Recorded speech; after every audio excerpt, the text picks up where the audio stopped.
তিনটে শুরুতেই বড় ব্রেকিং। আরো বিপাকে কালীঘাটের কাকু ফোন করে সমস্ত তথ্য মুছে ফেলার নির্দেশ, এমনটাই সূত্র মারফত খবর। নির্দেশ দিয়েছিলেন সুজয় কৃষ্ণ ভদ্র। চাকরি প্রার্থীদের তথ্য নষ্ট করার নির্দেশ, প্রভাবশালীদের সঙ্গে যোগাযোগ করেই এই নির্দেশ বলে সূত্র মারফত খবর। ইডি জমা দেওয়ার রিপোর্টে এমনই উল্লেখ রয়েছে বলে জানা যাচ্ছে। আরো বিপাকে কালীঘাটের কাকু, যে কাকু নাকি দীর্ঘদিন এত অসুস্থ ছিলেন যে তিনি ভয়েস টেস্ট দিতেই পারছিলেন না।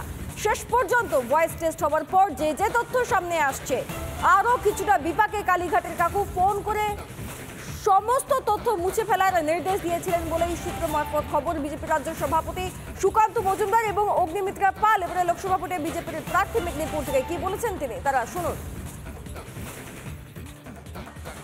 কালীঘাটের কাকুর কণ্ঠস্বর দেওয়ার প্রমাণ, নমুনা দেওয়ার জন্য যেভাবে তাকে আটকানো হয়েছিল, তো সেটা তো পরিষ্কার হয়ে যাচ্ছে এই কণ্ঠস্বর তো লতা মঙ্গেশকরের কণ্ঠস্বরের থেকেও দামি। এত দামি যে কাকুর কণ্ঠস্বর কোনোভাবে যাবে না। কাকু তো মোটামুটি পুরো ভিতরে ঢুকে গেল, এবং আগামী দিনে কাকু মুখ দিয়ে যা যা বেরোবে, কণ্ঠ দিয়ে যা যা বেরোবে, সুরেলা কণ্ঠ দিয়ে, তাদেরও অবস্থা খারাপ হবে, তারাও জেলে যাবে। সুজয় কৃষ্ণ ভদ্র মানে আমাদের কালীঘাটের কাকুর ভয়েস টেস্ট স্যাম্পল চলে এসছে, রিপোর্ট চলে এসছে। এবার কদিনের মধ্যে আমাদের কালীঘাটের কাকুকে মানে আমাদের কালীঘাটের কাকুর বসকে, মুনিপকে, আমরা তো সবাই সেটা জানি, সেটাও সামনে আসবে। এবং বস হোক কি বসের পিসিমা হোক, কেউ কিন্তু ছাড় পাবে না। সব সুটকেস বাঁধো, তিহার জেল চলো। উভয়ের বক্তব্য শুনলাম, ইঙ্গিত কিছুটা হয়তো শাসক দলের শীর্ষ নেতৃত্বের দিকেই। অগ্নিমিত্রা পালের কথায় তাকে হয়তো কিছুটা স্পষ্ট হলো। পাশাপাশি আশুতোষ চট্টোপাধ্যায় কংগ্রেস নেতা, তিনি কি বলেছেন আপনাদেরকে শোনাবো। দেখুন, কালীঘাটের কোকিল, কালীঘাটের কাকু এখন কু কু করে ডাকা শুরু করছে, এবং যত এরমভাবে ডাকছেন তত বিভিন্ন কণ্ঠস্বর বিভিন্ন মানুষদের সাথে মিলেমিশে এক হয়ে যাচ্ছে। সেখানে একজন সাংসদেরও নাম আছে পশ্চিমবঙ্গে, এবং আমরা মনে করি ইনভেস্টিগেটিভ এজেন্সি টালবাহানা না করে, লেজে না খেলিয়ে, চোর পুলিশ না খেলে, যারা প্রকৃত দোষী ইনভেস্টিগেশনের আন্ডারে ইমিডিয়েটলি আনা হোক। তার কারণ এটা বাংলার মানুষ দাবি করছে যে যারা এই ব্যাপক আকার হারে দুর্নীতি করলেন তারা এসএসকেএমে শুয়ে থাকার সুযোগ পান। আমরা কংগ্রেস খুব পরিষ্কারভাবে মনে করি দুর্নীতির বিরুদ্ধে, দুর্বৃত্তদের বিরুদ্ধে যে লড়াই ছিল সে লড়াই থাকবে।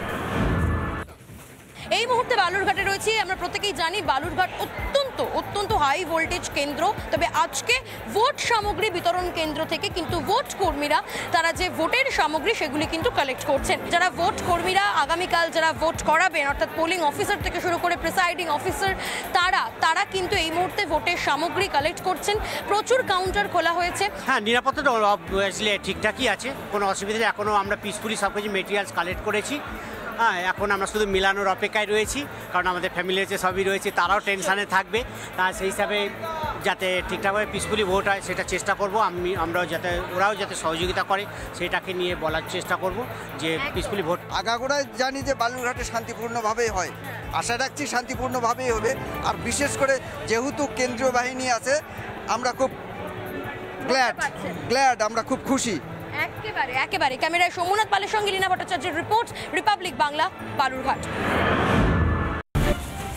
আর এই ভোট আবহের মধ্যেই ফের দলের ঘটনায় অস্বস্তি কিছুটা তৃণমূলের। ফের বিতর্কে কল্যাণ বন্দ্যোপাধ্যায়।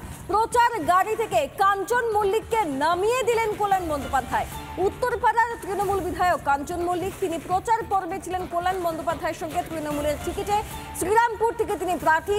সেই প্রচার পর্বেই এবার কাঞ্চন মল্লিককে গাড়ি থেকে নামিয়ে ফের একবার বিপাকে কল্যাণ বন্দ্যোপাধ্যায়। হুগলির কোন নগরের ঘটনায় কার্যত শোরগোল, সেই মুহূর্তের ছবিটাও আমরা আপনাদেরকে দেখানোর চেষ্টা করছি। সেই এক্সক্লুসিভ ছবি আমরা আপনাদেরকে দেখানোর চেষ্টা করছি। সেই মুহূর্তে যখন কাঞ্চন মল্লিক এবং কল্যাণ বন্দ্যোপাধ্যায় দুজনেই গাড়িতে ছিলেন, এবং তারপর দেখা যাচ্ছে যে কাঞ্চন মল্লিক আস্তে আস্তে গাড়ি থেকে নেমে যাচ্ছেন। সেই ছবিটাই দেখুন। কাঞ্চন মল্লিক গাড়ি থেকে নেমে গেলেন, কল্যাণ বন্দ্যোপাধ্যায়, কাঞ্চন মল্লিক ছিলেন, দুজনের মধ্যে কোনো কথোপকথন, এবং তারপর কাঞ্চন মল্লিক গাড়ি থেকে নেমে গেলেন।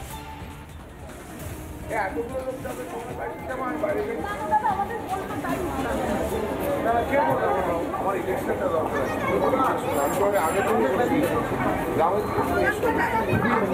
দিকে খুব ব্যাড রিয়াকশন এতগুলো লোক যাবে তোমার বাড়িতে আমার বাইরে কে বলতে আমার ইলেকশনটা দরকার আমি আগে থেকে গ্রামের দিকে খুব ব্যাড রিয়াকশন এতগুলো লোক যাবে তোমার বাড়িতে আমার বাইরে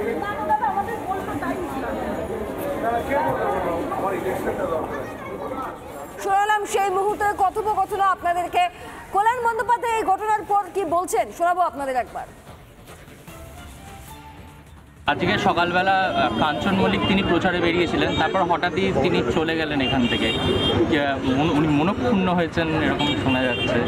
দেখো, উনি মনক্ষুণ্ণ হয়েছেন কি মনক্ষুণ্ণ হননি আমি জানি না। এর আগেও ওনাকে নিয়ে প্রচার আমি বেরিয়েছিলাম। উনি আমার সঙ্গে যখন প্রচারে বেরিয়েছে গ্রামের মহিলারা কিন্তু খুব ভীষণ রিয়াক্ট করছেন। আমি ওনাকে আগেই বলে দিয়েছিলাম গ্রামে এসো না। আর শুধু আমার সঙ্গে প্রচারের সময় কেন থাকছে? একটা এমএলএ তো অন্য দিনগুলো তো প্রচার করবে, সে তো কিছু করছে না। আমাকে নির্বাচন করতে হচ্ছে, মানুষের মন যা আছে আমাকে তো বুঝতে হবে। আমি তো কোনো ব্যক্তি বিশেষের জন্য নই, আমি সমষ্টিগত মানুষের জন্য। আমি কোনো সমষ্টিগত মানুষকে কষ্ট দিতে পারবো না, কোনো ব্যক্তি বিশেষের তাদের আনন্দ বা সুখের জন্য।